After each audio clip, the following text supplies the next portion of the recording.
I paid a security guard to pretend to be my fiancé. I paid him more in a month than he'd seen in 3 years. So tell me, does that make me a monster or just a scared little girl with too much money? My name is Natalia Johnson. People like to dress that name up. Billionaire heiress, CEO, Ice Queen beauty and brains, all that nonsense you read in glossy headlines. They show you the penthouse with glass walls, the boardrooms, the security convoys, the dresses that cost more than some people's rent for a year. They don't show you the part where for over a decade, if a man so much as stood too close to me, my throat would tighten. My skin would crawl with red welts. My heart would start sprinting without my permission. And if he didn't move away in time, I'd pass out on the floor like some dramatic punchline. Not cute, not glamorous, not a quirk. It was humiliating. At first we thought it was a literal allergy. I had doctors in Lagos. London, Dubai, everywhere, poking me, scanning me, whispering in hallways, handing me pills that made me tired, and answers that made no sense. They said stress, trauma, rare reactions, psychological overlays, fancy words that didn't help when a male business partner leaned in and my body responded like he had poured acid on my arm. I tried dating anyway. Models, lawyers, men with perfect smiles. And every attempt ended the same way, with me gasping for breath or bolting out of a room like I'd seen a ghost. There was only one exception: my father. My dad could hug me, hold my hand, kiss my forehead, and my body stayed calm. So people said, "Oh, she's just a workaholic. She only cares about the company. She doesn't do relationships." And I let them believe that because, how do you say? Actually, if a man touches me, I might collapse on the marble floor at a shareholders' dinner. So I focused on work, built an empire, stayed untouchable, and pretended I wasn't lonely. Then, one quiet evening in my penthouse, my father walked in without knocking like he always did. Wearing his embroidered agbada, smelling like cologne, and home eyes full of love and iron. He didn't sit down. He just stood over me, arms folded. "You think I won't talk," he said. "I've kept quiet long enough." I knew that tone. My stomach sank. "Natalia, you're 35. My 60th birthday is in 2 months. Do you want me to stand there alone with no son-in-law by my side?" "Daddy, please, not this again," I muttered, rubbing my temples. "Yes, this again," he fired back. "You've been saying soon for years. No man, no engagement, no nothing. What are you hiding?" "I'm not hiding anything," I lied. "I just haven't found the right person." "Well then find him," he said. "Because if you don't, I will. And my taste is very traditional." He dropped an envelope on the table. "What's this?" "A list," he said, already turning to go. "Good bachelors, from good families. If you don't have time to look." The door closed, and I was alone with that envelope, that deadline, and a secret I'd never had the courage to explain. My chest felt tight, not from the allergy this time, but from something worse. Fear, shame, the sense that life had finally called my bluff. "Tell me honestly, if it were you, what would you have done? Sit your father down and confess that your body freaks out around men, or find another way to buy yourself time?" "I am not proud of what I chose. I'm just being honest about it." I picked up my phone. "Felicia," I said when my assistant came in fast. Steps neat, glasses, eyes sharp. "I need you to arrange something. Quiet. No press, no rumors." "What kind of something, ma'am?" "A casting," I said, staring out over the city. "I need a man who can act. Nothing dramatic, just convincing. Someone to play my boyfriend for a few weeks. Smart, discreet, no clout chasers, no loud mouths. Someone who can keep a secret." She blinked. "You want a fake boyfriend. I want a controlled narrative." I answered, "I'll wear gloves. Keep distance. It's just events. Just my father's birthday. Strictly business. He plays his role. I pay him, we're done." "Terrible idea. Calculated idea. Survival idea. Pick one. While Felicia started building my lie, life was grinding quietly in the same building down where the tiles don't gleam as bright. His name was Adam Ikenna. At that time to me, he was just a uniform on a security monitor. Black shoes, flashlight, earpiece, the kind of person rich people talk around not to. He worked the night shift, the lonely one, when the executives went home, and only humming machines and tired cleaners kept him company. He checked doors I never touched, walked corridors I only saw on screens, and went home to a tiny apartment where his father lay sick in a bed they could barely afford. Adam had done everything right on paper. Top of his class in mass communication, big dreams, neat CV. But life isn't a brochure. Every "we regret to inform you" had pushed him further down the ladder until all he could get was that security job. Just enough to keep his father breathing and the lights flickering. We were in the same tower every day and night, and we existed in two different planets until the rain. It was barely 6:30 a.m. The city wet and blurry, my driver pulling under the awning of Johnson Towers. I stepped out heels sharp against the tile mind already on a call. There was a small spill inside the glass doors. A wet floor sign slanted uselessly to one side. My heel hit the slick spot. My body went backwards. And in that instant, I knew what was coming. Not just the fall, but the hands that would grab me. The skin that would hit mine. The inevitable burning, choking humiliation. Except that's not what happened. Two hands caught me. Firm, steady, warm. One on my arm, one around my back. He pulled me upright with surprising gentleness like he'd done it 100 times. "Careful, ma'am," he said. No gloves, no barrier, skin on skin, and nothing happened. No rash racing up my neck, no tightness in my chest, no white noise in my ears. The world stayed in focus, and the only thing I felt was how solid his grip was and how fast his heart was beating. Then he realized who I was. He jerked his hands away like I'd burned him. "I'm so sorry, ma'am. I didn't see the spill." He blurted, eyes wide, and before I could say a word, he grabbed his flashlight and hurried off down the hall, head down. I just stood there staring at my arm where he'd held me. No marks, no fire, just touch. Patterns interrupt. I built an empire because I like data and logic. Nothing about that moment was logical. Later that day, I said Felicia, the security guard, who helped me find out who he is. Quietly. Don't talk to him. Don't let him know. She came back with a folder. His name is Adam Ikenna. 25. Graduated top of his class 3 years ago. No stable job offers. Took security to support his father, who's very ill. He's behind on the hospital bills. I closed the folder. So he wasn't just a body by a door. He was smart stuck, and the only man I'd touched in over 10 years without collapsing. You can see where a desperate mind goes. 2 days later, the interviews were ready. Private conference room blinds down, a few carefully selected men who thought they were there for some exclusive opportunity. I sat at the far end of the table watching them walk in one by one, rating their posture, their speech, their potential to blend into my world without threatening it. And then the door opened again a little late, and there he was.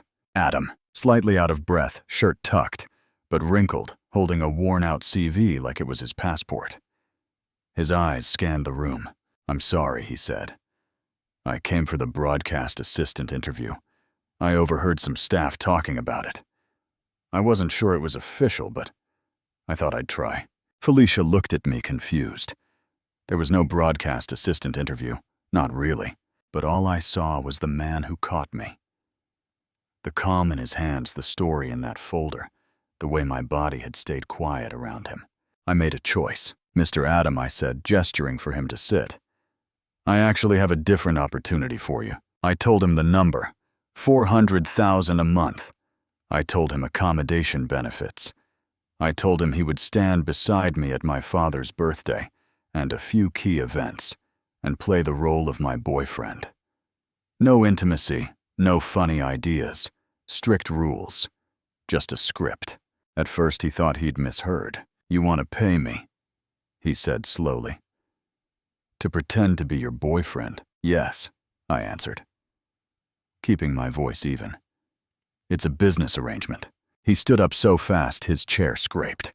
The CV was still in his hand, crumpling. "Is this a joke?" he asked.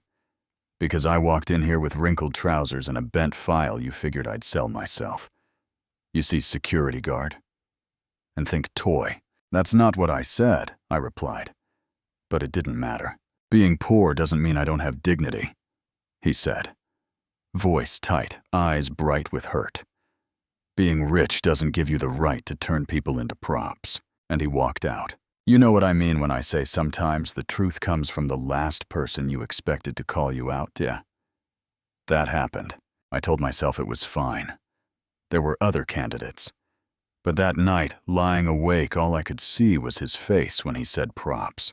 Meanwhile, at the hospital, a doctor told him if the bill didn't clear by Friday, his father's surgery would be canceled. No more delays. No more we understand. 4 days, not enough money, no options. He sat beside his father's bed that night, watching each breath rattle, and scrolled to Felicia's number.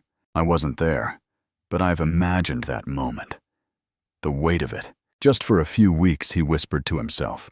Not forever. He pressed call. The next morning, Felicia came into my office. "Ma'am, Adam is here," she said. He walked in quietly. No anger this time, just decision. "I'll do it," he said. I pushed a thick binder toward him, my armor. "This is your manual. Where you stand. What you say. How you handle my father. What we tell the staff. No real intimacy, no romance, no wandering off script. You follow my rules. I'll keep my word." He flipped a few pages and raised an eyebrow. "You really don't like surprises, do you?" "I like structure," I said. "Structure keeps things from falling apart." "Good," he answered. "Because I'm not here for fairy tales." Pattern interrupt, both of us were lying. My father's 60th birthday was like a small festival. The compound full of music politicians, pastors, old friends, everyone lined up to greet the great Mr. Rufus and his brilliant daughter. I arrived with Adam at my side, his suit a little too big at the shoulders, but his presence steady. He greeted my father like he meant it. "Sir, it's an honor," he said, eyes lowered, voice respectful. My father studied him for all of 3 seconds before his face broke into a grin. Later, he grabbed my hand, squeezed it. "This one," he said. "I like this one." There's peace on his face. During the party, he kept pulling Adam into conversations, bragging about us, before he had any real evidence we were even real. And then he said it in front of people. "You two should be living together." He laughed. "What is this, separate houses, oove him in. Start planning the wedding, stop wasting time." It was supposed to be a 1-month performance. Suddenly, my father was talking about weddings like we'd written the sequel. After the party, I told Adam he'd be moving into the mansion. Part of the story. He arrived with 1 small bag. "That's it?" I asked. "That's all I have," he said. I handed him an envelope. The first payment. He opened it just enough to see. His shoulders shook. He stepped aside, called the hospital. His voice cracked when he said, "Please confirm the surgery is back on." I watched from the hallway. Money I'd hardly miss was literally keeping his father alive. It did something to me I didn't know how to name. Life adjusted. He learned the layout, greeted the staff, kept to his lane. He didn't treat the house like a prize. He treated it like a job. And my father like family. I'd come downstairs at odd hours and find him sitting with my dad, listening to stories, reminding him about his pills, helping him pray. He fixed little things without being asked. A rattling window, a crooked frame, the dripping tap that had driven me crazy for months. Felicia teased me. "Ma'am, "The house finally feels like a home," she said one day, as we watched Adam show one of the younger staff how to repair something instead of calling a contractor. I told her to get back to work, but inside, I felt it. I kept my distance, of course. 2 steps ahead in the hallway, no brushing hands, eyes everywhere but his. I told myself it was still about the allergy. But the truth is, I was starting to feel safer around him than I wanted to admit. One afternoon, he walked past my study, the door half open. I was tired, stressed, trying to convince myself I had everything under control. "Adam is part of the show," I told Felicia. "When my father goes back home, the contract ends. No complications." She gave me a look. "If you say so." I didn't know Adam had stopped in the hallway long enough to hear those words. Part of the show. That sentence would sit in his chest like a stone. He had taken the job to save his father, but he'd also been giving us his heart, his care, his time. And I reduced him to a prop. Stick around because what happened next will blow your mind. My father pushed for pre-wedding photos. "If you're not giving me the wedding yet, at least let me see the pictures," he joked. The man had already booked a photographer, outfits, everything. Saying no would have raised questions I wasn't ready to answer. So we went. Garden soft lights, floral backdrop, cheesy photographer with too much energy. "Okay," he said, clapping his hands. "Stand closer. Put your hand on his waist. Look at him like you love him." My body tensed on reflex. Adam leaned in just a fraction and muttered, "It's okay. It's just pictures." I placed my hand at his waist. No reaction, no panic. "Now look at each other." "Small smiles," the photographer said. We did. Something shifted. Forehead kiss, he grinned. Gentle. I hesitated. Adam's eyes said, "Only if you want." I leaned in, kissed his forehead, pulled back. My heart tripped, but my body stayed calm. "One last pose," the man said. "Quick kiss on the lips. It'll seal the story." "That's not necessary." Adam started. "I'll be quick." I kissed him. It wasn't a staged, dramatic dip. It was soft, unsure, painfully real. For the first time in my life, my lips on a man's didn't trigger a meltdown. Instead, my chest opened up like I'd been holding my breath for years without knowing. When I pulled back, he was looking at me like he'd just seen something he wasn't supposed to. We didn't talk about it. We pretended nothing had happened. But tension lived in every room after that. Then Nathan showed up. Ken. My father's late friend's son. My childhood friend. The golden boy everyone had silently paired me with. Tall, polished, expensive, full of charm and entitlement. He walked into my house with his suitcase like he owned. The tiles, hugged me without asking if it was okay. Looked over my shoulder at Adam like he was a misplaced chair. "I'm back for good," he said. "You didn't tell me you had a fiancé." "That's Adam," I said. "My partner." Ken smiled, but not with his eyes. He watched us. He watched my father with Adam. He listened to staff gossip. It didn't take him long to figure out there had been a contract. Some people, when they realize they're not the chosen one, walk away. Some people go to war. A few days later, our kiss photo, the one from the shoot, appeared online. Then a second one. Then a cropped screenshot of the contract details that no one outside that house should have seen. A caption, "Security guard paid to play Billionaire's fiancé." Hashtag fake fiancé.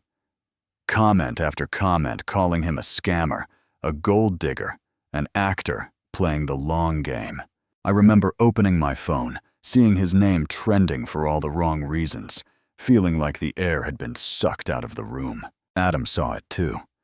Sitting in the hallway waiting for water to boil for my father's tea. Hands shaking as he scrolled, reading strangers calling him cheap, shameless, laughing at his old security photos. He didn't come storm my office. He didn't demand help.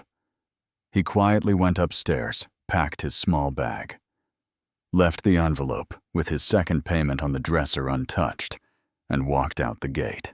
No scene. No goodbye. Do you think that's fair? To be dragged like that for trying to keep your father alive? While I was still trying to reach him, Ken walked into my father's sitting room, printouts in hand. I think you should know the truth, he told my dad. That boy was hired. It's all an act.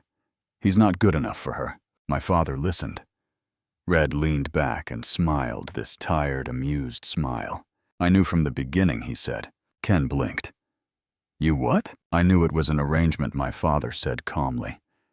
You think I don't know my child? But I watched the boy. He never chased her money, never disrespected my house, loved my stories, prayed for me, carried himself with honor. That's more than I can say for many men born into wealth. That was the twist I never expected. My father had seen through the contract from day one, and still opened his heart to Adam, based on character, not status. Ken didn't like that answer. I confronted him. You leaked it, I said. You sold him out. You can't prove that, he said, but his eyes gave him away. I did what I did because I love you. You were supposed to be mine. He grabbed my hand. Can't you feel it? He said. We make sense. His skin touched mine. Nothing. No hives. No choking, no blackout. I pulled my hand back slowly, mind racing. I had kissed Adam and been fine. Ken touched me and I was fine. Even that photographer's assistant had brushed my arm earlier, and I'd been fine. When did the allergy stop? What if it never was a simple allergy? It hit me like a truck. It wasn't just about skin or men or proximity. It was about fear, control, safety. My body had revolted against situations where I felt cornered, objectified, handled. My father had always felt safe. Adam somehow had felt safe from the first catch. Ken did not. Ken, I said, voice low, this isn't love. This is you feeling entitled to a future someone else walked away from. And I let your noise drown out the one person who showed up with humility. He called Adam a nobody, said the world would never fully accept us, warned me I was ruining my reputation. Maybe I was. But for once, reputation was not the loudest voice in my head. That night, I drove across town alone. No convoy, no announcements.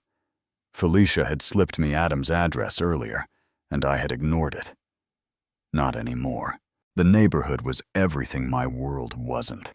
Crowded, cracked, too many stories stacked on top of each other.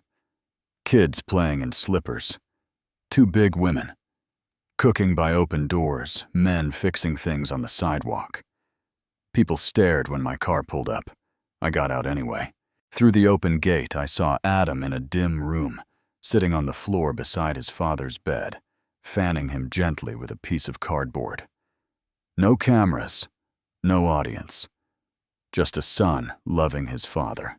Adam, I said. He looked up startled, then guarded. What are you doing here? I came to see you, I said. And to say I'm sorry.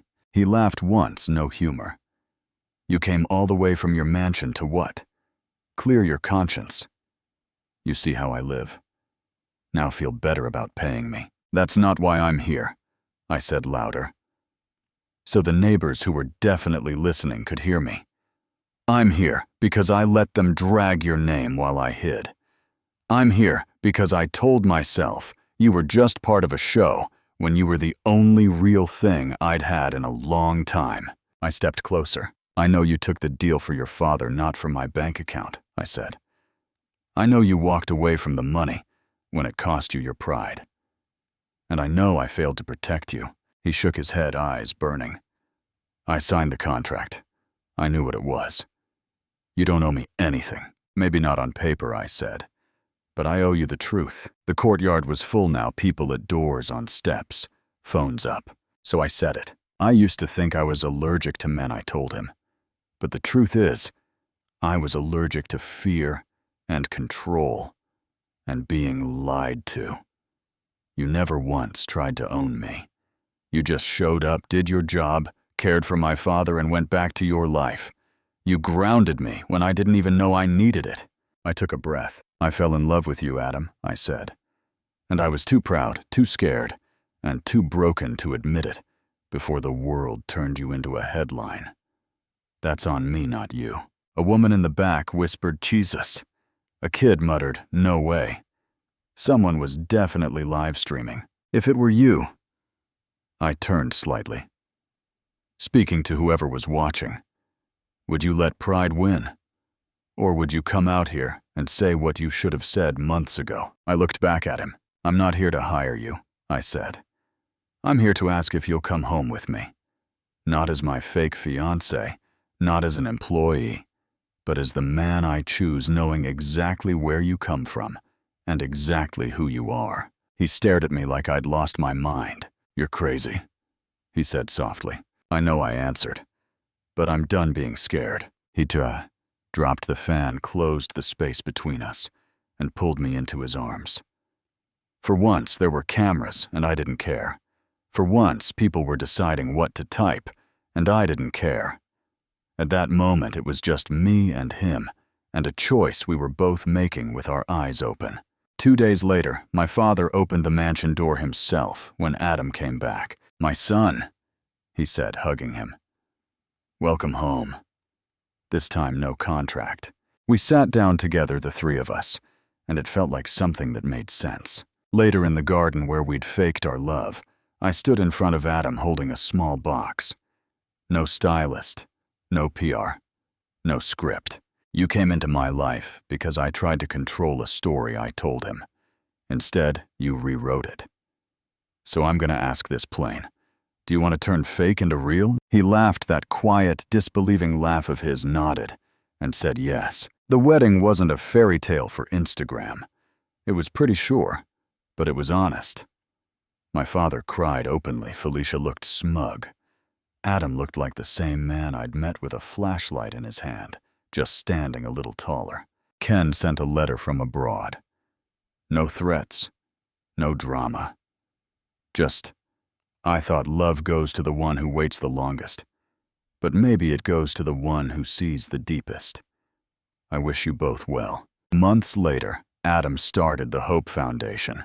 Small at first, just skills training, mentorship, giving overlooked people second chances.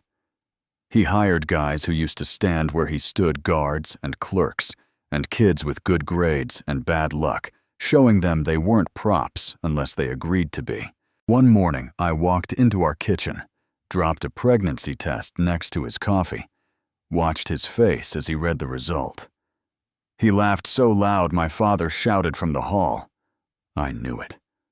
I saw it in her face. Yeah, that happened. Now, if you've listened this far, here's where I stop making it sound neat. Because this story, our story, messes with people. Some say I abused my power hiring him in the first place.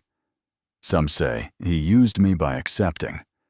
Some say love that starts with money can't be pure. Others say our class difference will always be a problem, that I traded one kind of cage for another. Some people call him a hero. Some still call him a fraud. So let's talk about it. Is it always wrong to turn a relationship into a contract, even if both people go in clear-eyed and desperate for different reasons? When a poor man takes money from a rich woman to save his father, is that weakness or courage?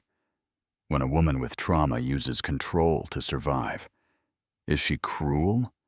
Or is she just trying not to drown in a world that keeps telling her what she owes it? And if love grows out of that mess, out of money, fear, shame, and very public mistakes, does that love count less than the ones that start with flowers and chance meetings? If it were you, would you have forgiven me? Would you have believed him? Would you have trusted us? I want to hear what you really think. Drop your thoughts in the comments. Defend him. Criticize me. Flip it. Tell me where you stand on power class contracts and what we call gold digging. If you've ever been judged for who you loved, or where you came from, or what your bank account looked like, share that too. Someone needs to read it. And if this story hit a nerve, if it made you angry or hopeful or uncomfortable in a way you can't shake. Do me one favor like this video, so it reaches more people.